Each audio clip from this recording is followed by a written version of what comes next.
Okay, we're all set. Excellent. So, now, you know I've got 4 presidents involved and you've only seen 3. Well, there's the 4th, James Madison. If you want to talk about without precedent, James Madison's your guy. He started it all. No Madison, no Constitution. So, what you have to remember about what is going to happen now is that this is an interpretation of what Mr. Madison might very well have said had he been interviewed by a reporter from a paper it is known that Mr. Madison read. That would be the National Intelligencer, published in Washington, D.C. So, as I explained to some friends of mine at a book club last night, I have been lucky enough to enlist the services of the entire physics department of Union College. And we have created out of this auditorium a giant Wayback Machine. And as soon as I put this hat on, it will be October 29th, 1815, 200 years ago today. And I am a reporter who doesn't have enough money to press his clothes, interviewing our 4th president, Mr. Madison. And, well, I think we should probably get about it then. One word of caution. We will be attempting to come relatively close to speech patterns that may have been available in 1815.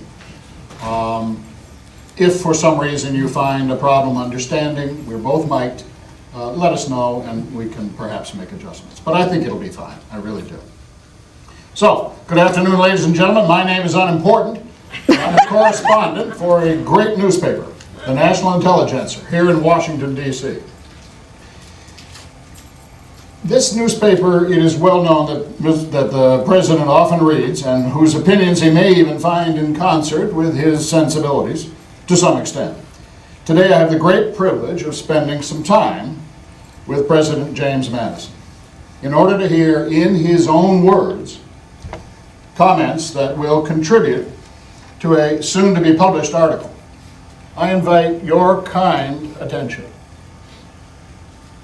Without further delay, please allow me to introduce our 4th president, Mr. James Madison. Thank you, Mr. Dickson. Thank you, Madam. Welcome to the Federal City. It is good to see so many of our constituents here today. How do you do, madam? I believe I've met you previously. Yes. How do you do? A very large portion of our citizenry has arrived here, Mr. Dickson, and I am most glad to see that we have perhaps a quorum.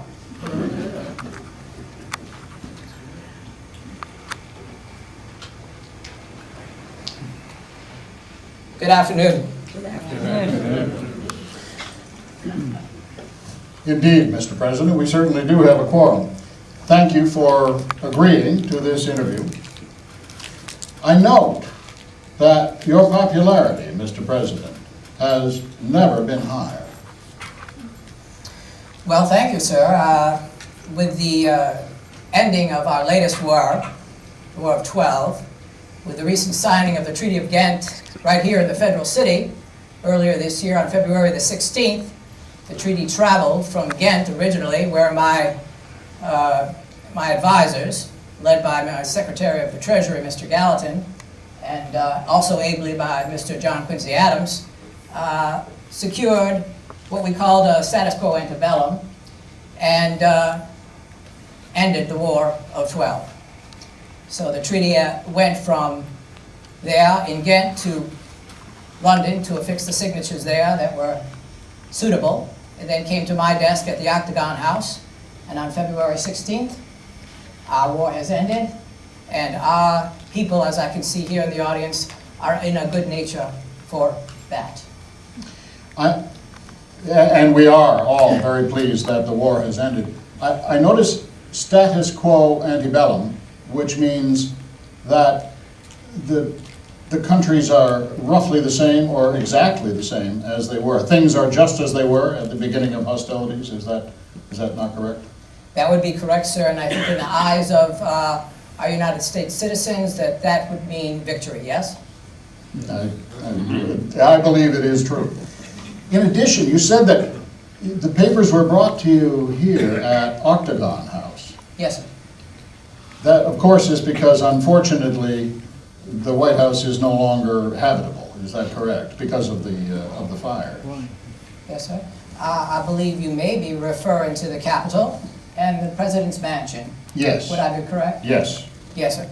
Both of those buildings were destroyed in the fire in August of the 24th in 1814, so Mrs. Madison and I had to flee the city, and we were apart for a while. But luckily we got word to each other that we were fine, even though we spent the first night apart. That must have been difficult. So, once again, congratulations on the successful conclusion of our late war. And war, of course, is of the highest concern to our readers due to the inherent risks and potential dangers. All patriotic citizens wish America to avoid engagements with powerful foes. Therefore, I am most interested in your description of why you believed it was necessary to go to war with the most powerful nation on earth. Well, not an easy decision, I can say, but could we perhaps say that Great Britain was not the most powerful nation after we won our independence in 1781? During this intermediate time, as we were formulating our own government, it became time for incursions to happen. For example, the British did not stay with their agreements from the treaty. For example, they maintained their presence in the forts in our western territories. They encouraged the natives to protect the forts there, and were not complying with the agreements of the treaty. Secondly, of a very large concern to all of us was the impressment of our sailors on the high seas. You must remember now, during this time leading up to the War of 12, France is now battling Great Britain. We have the hostilities going on between Napoleon and Great Britain, and then finally the conquering of Napoleon with Wellington's army. And during that time, there was all kinds of discourse back and forth on how to perhaps use America as a pawn to curry favor one over the other. And Great Britain made it a habit of boarding our ships and taking our sailors, some of which were perhaps British citizens, but most of them were not. And that hurt on a very, very deep level, from our representative government all the way to the people such as yourself. Another reason that, if we kept it rather general, I would say, Mr. Dickson, is the interruption of commerce because of that. It got so bad, I'm kind of disheartened to say that some of our New England states even threatened secession. So that is another reason that we wanted to keep the nation as a whole. The Declaration of Independence, if you recall, way back in '76, declared us 13 sovereign states. And it was with the United States Constitutional, the Delegates Convention in Philadelphia, that we eventually had to convince our entire population that it was better to be controlled by a centralized power than to remain 13 separate states. And then thirdly, it was simply, and you can quote me on this, Mr. Dickson, the War of 12 was necessary to protect the means of our economy and secure and vindicate our independence. I see. So, while the certainty of your resolve is unquestioned, was it not cumbersome to have Congress questioning all of your decisions? Mm-hmm. You know what y'all speaking to, Mr. Dickson? Y'all speaking to the balance of powers that we created with our delegates convention back in 1787, that hot summer in Philadelphia. There was no way that I was going to allow the executive branch to usurp any power. At the time of the Constitutional Convention, I have to personally admit that the executive branch was the most finicky to figure out.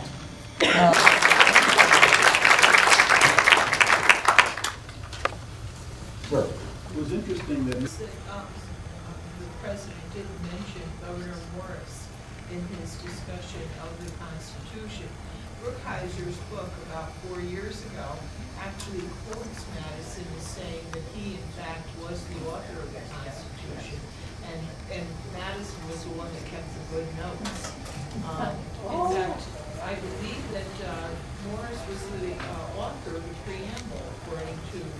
I have heard that he was the author of the That preamble. book clearly discusses it, and it Interesting. quotes the old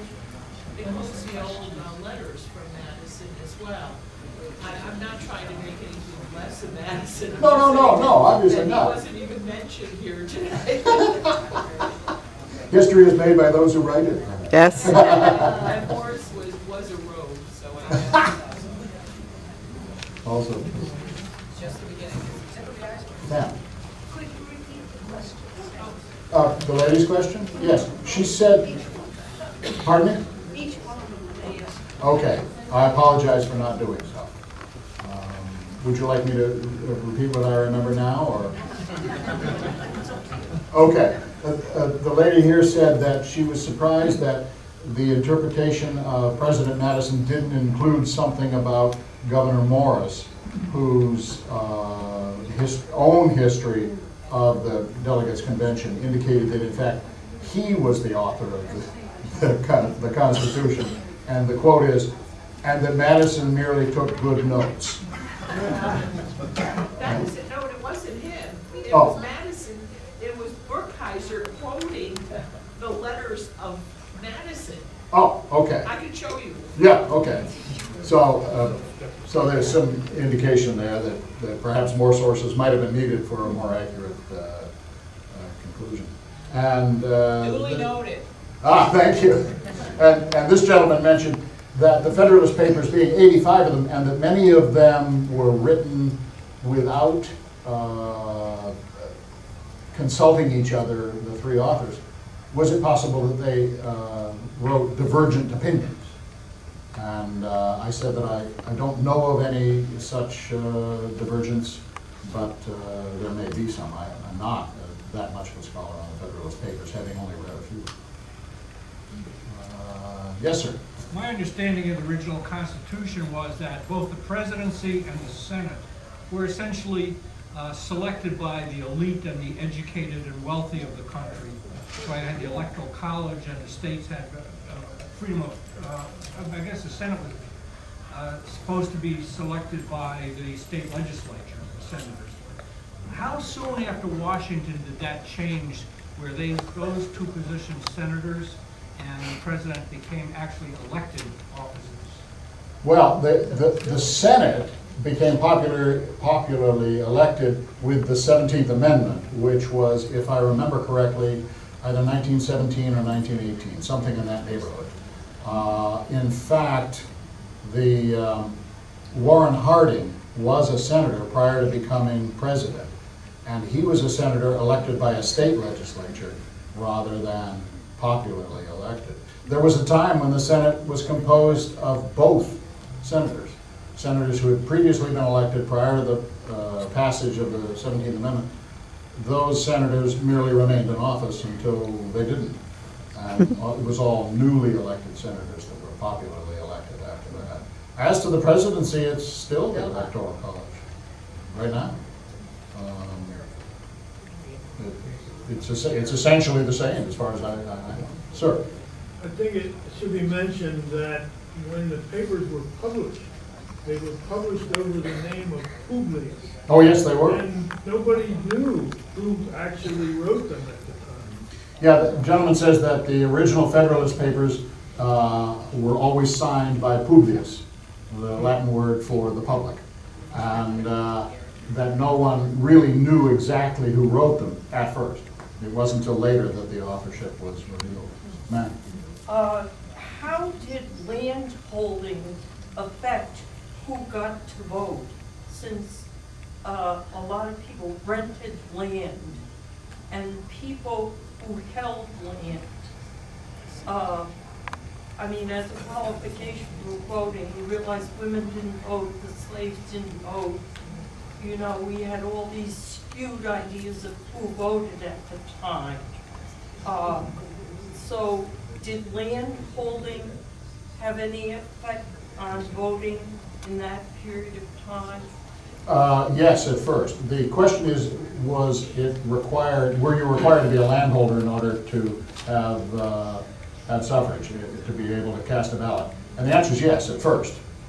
However, as the Industrial Revolution gained momentum, as people moved off of the, out of the agrarian society into cities and so on, yes, the number of people who did not actually own land increased and increased, and eventually universal suffrage, okay, universal male suffrage, no, was passed, and landholding no longer became. I do not know the exact date. It is my impression it would have been sometime in the 1830s, but I could easily be wrong there. I am correct, it was prior to the Civil War, but I don't know the exact kind of date.